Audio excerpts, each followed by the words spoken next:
Es gribu jums parādīt, kā ir vienkārši reģistrēties Greenway veikalā, lai pēc tam pašam arī iepirkties.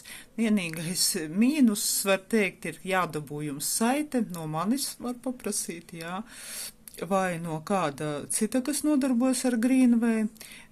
Saite, kura būs, kad jūs viņu atvērsiet, tā arī sauksies partneri reģistrācija, un kas būs uzaicinājis. Šajā gadījumā es pati ģenerēju saiti, un uzaicinātāja es esmu.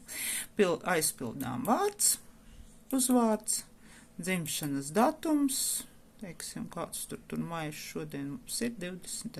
maijs. Vajag savu datumu, jā, dzimšanas dienas, kurā vietā, e-pastu, jā, jo tad tur par piegādēm reize būs tā informācija, dzimumu norādīt.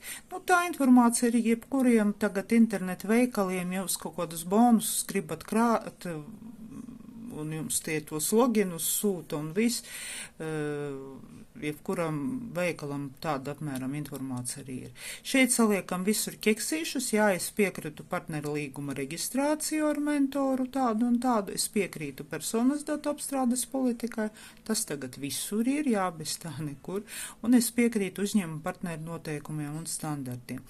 Mobīlo telefonu arī norādām un nospiežam nosūtīt kodu. Uz jūsu mobīlo telefonu atnāks kods. Es sevi pati zem sevis nereģistrēšu, jā, es vienkārši tagad jums to pastāstīšu. Atnāks kods, kurš būs jāievada šeit kaut kur zemāk, jā, būs nosūtīt kodu, un tad tur tas kods būs jāievada, un tad iedegsies gaismiņa reģistrēt. Tagad reģistrēt nekas neiedegsies un viss, bet tad iedegsies gaismiņa reģistrēt, nospiediesiet reģistrēt, un jums uz e-mailu atnāks logins, jā, tā, es tās atvēršu otro, jā, jums atnāks lietotāja numurs, un parole, ar kuru jūs varēsiet ieiet uzreiz ofisā.